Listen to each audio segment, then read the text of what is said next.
Hola, ¿cómo estás? Pues yo estoy feliz de que nos encontremos otra vez por aquí. Oye, hoy quiero contarte una historia de cuando el Señor Jesús se fue al cielo. Sus discípulos se quedaron en la tierra y seguían hablándole a la gente acerca de que en Jesús hay salvación y hay vida eterna y hay perdón. Y toda esta gente empezó a reunirse y se juntaban en lo que empezó a llamarse iglesia. Iglesia no es así como la casita, sino la gente que se reúne.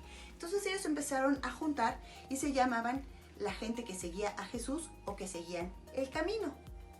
Pero también había otras personas que se llamaban fariseos, que eran judíos y que no estaban de acuerdo en esta nueva doctrina, en esta nueva enseñanza, ni creían en Jesús.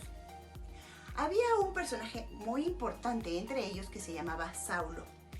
A Saulo lo habían educado como un judío que seguía todas las tradiciones, que seguía toda la ley.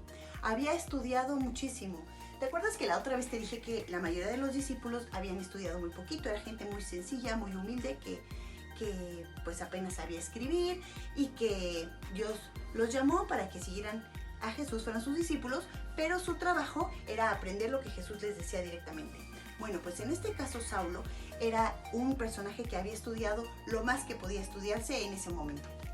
A Saulo le habían enseñado lo más importante que se tenía que saber en ese momento. Y siendo un judío, pues él conocía todo el Antiguo Testamento que nosotros conocemos, la ley, los profetas y la historia de Israel. Pero también sabía arameo, conocía el griego, el latín y conocía a muchos de esos escritores griegos. Conocía de matemáticas, de astrología y todas las materias que en ese momento era importante conocer.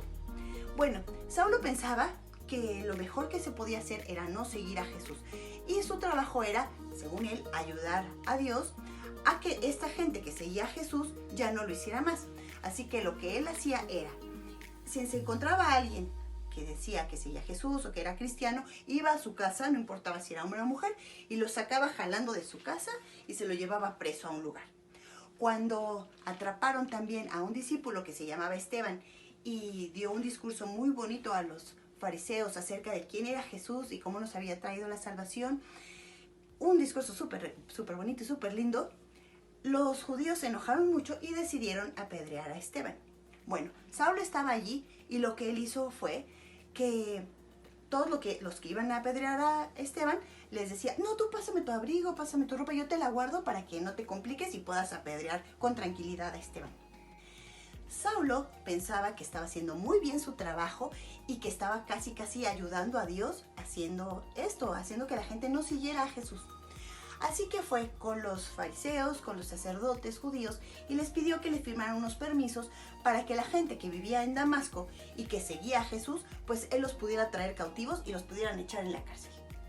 Así que pues la gente de ahí le firmó los permisos y Saulo se fue muy contento con otros amigos hacia Damasco para traer a esta gente que seguía a Jesús.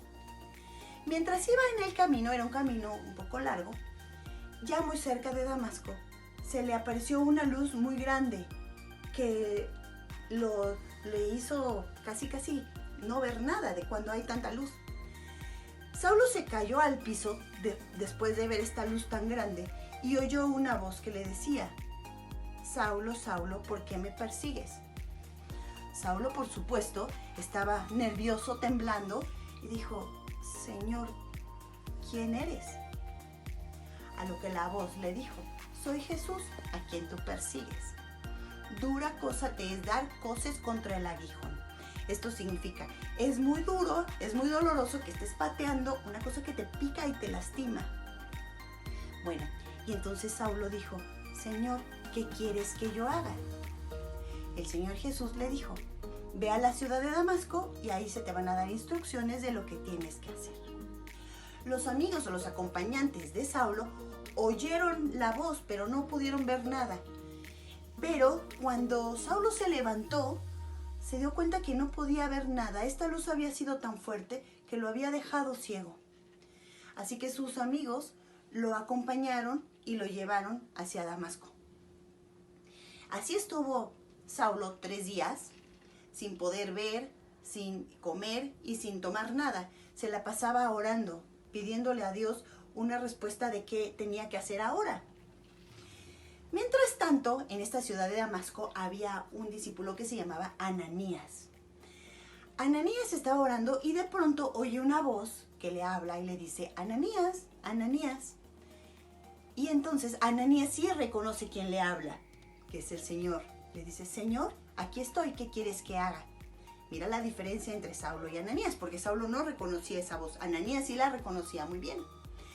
Entonces el Señor Jesús le dice, mira, quiero que vayas a una calle que se llama derecha, a la casa de un señor que se llama Judas, y ahí te vas a encontrar a alguien que se llama Saulo, y él está orando y él está esperando que tú vayas, porque ha visto una visión de que va a venir alguien que se llama Ananías, le va a poner las manos y él va a poder ver otra vez. Ananías se queda muy sorprendido. Ananías le dice al Señor, bueno, Señor, algo así como esto. Ya sé que no hay redes sociales, ni periódicos, ni televisión, Señor, pero a lo mejor tú no lo sabes. Pero ese Saulo, yo sé lo que dicen de él, que viene y lleva a la gente presa y mata a la gente si cree en Jesús. Y conocemos las cosas horrendas que hace, a lo mejor tú no lo sabes. Claro que Dios sí lo sabía. Y el Señor le contesta a Ananías y le dice, sí, ya sé, pero este Saulo es un instrumento especial y escogido para mí, para que haga el trabajo que yo quiero.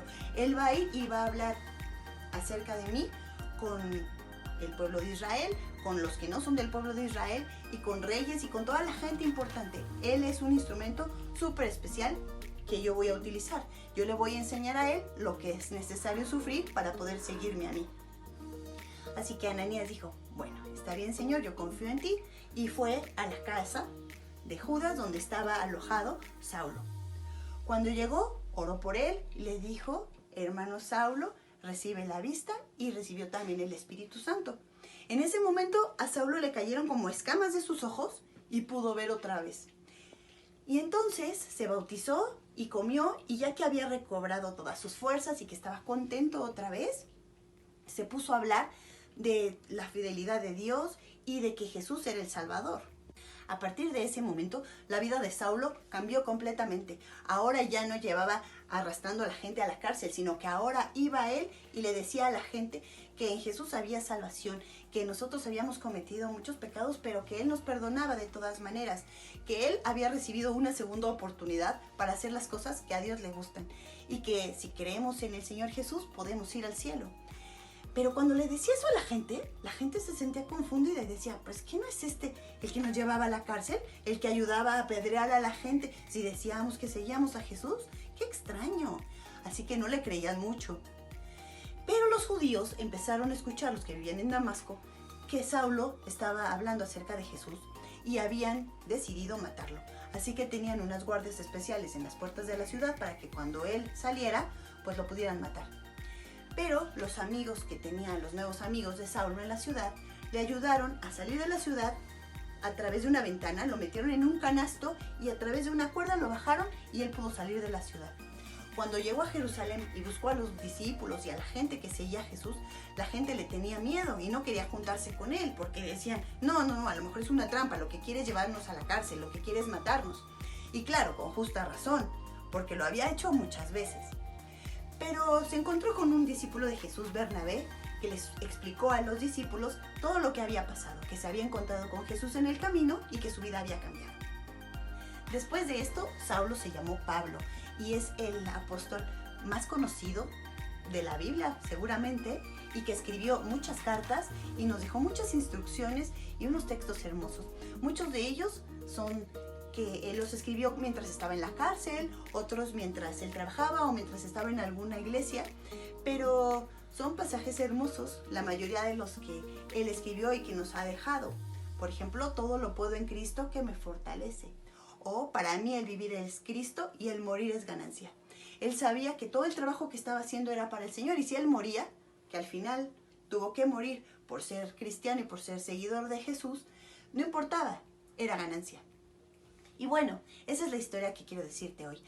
No importa lo que hagamos, de todas maneras el Señor siempre nos perdona, y aunque seamos lo que seamos o hagamos lo que hagamos, el Señor siempre nos da nuevas oportunidades para hacer lo que Él quiere que hagamos.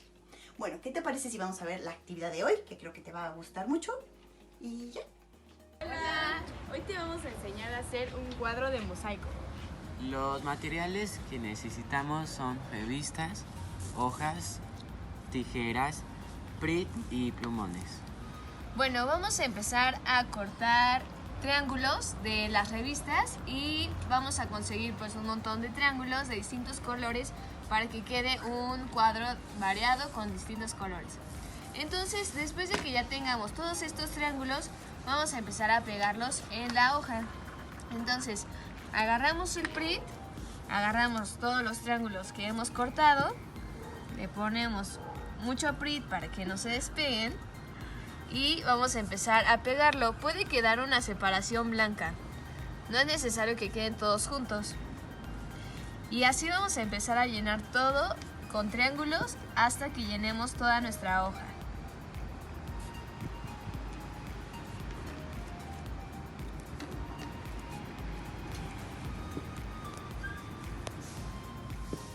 Bueno, ya le hemos avanzado bastante y nosotros decidimos dejar este espacio para poder escribir lo que queremos más fácilmente.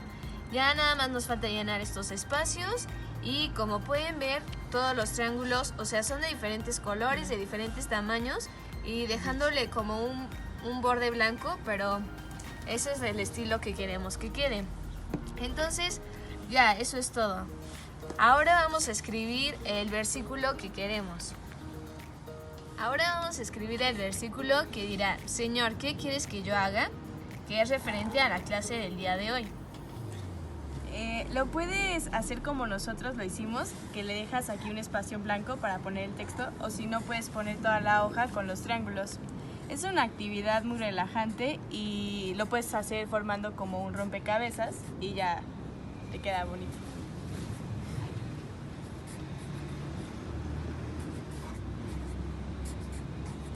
No importa si te pasas a los triángulos, porque pues ese es el estilo. Listo, ya lo escribimos. Puedes ponerle más colores o agregarle algunos otros diseños a las letras para que quede como a ti te guste. Bueno, así es como quedó al final. Le agregamos color y una que otra cosa un poco más, unos triángulos para rellenar los espacios blancos y así es como quedó. Eso es todo por hoy. Bye. Bye. Bueno, pues ojalá puedas hacer esta actividad. Es muy bonita. Puedes rellenar toda la hoja, puedes dejar un espacio para poner el texto. Nosotros hemos elegido este. Señor, ¿qué quieres que yo haga? Porque es una frase que tendríamos que recordar con frecuencia. ¿Qué querrá el Señor que hagamos? Porque a veces nos distraemos con tantas cosas. Pero también es bueno que recordemos la historia de Saulo, que se ha convertido en Pablo después, para que recordemos que el Señor es tan amoroso y nos tiene tanta paciencia, y a pesar de que seamos la peor persona del mundo o hagamos cosas que pensamos que no tienen perdón, de todas maneras, Dios siempre está esperando que hagamos bien las cosas y nos da nuevas oportunidades. Bueno, pues eso es todo. Te mando un abrazo grande y nos vemos pronto por aquí. Bye.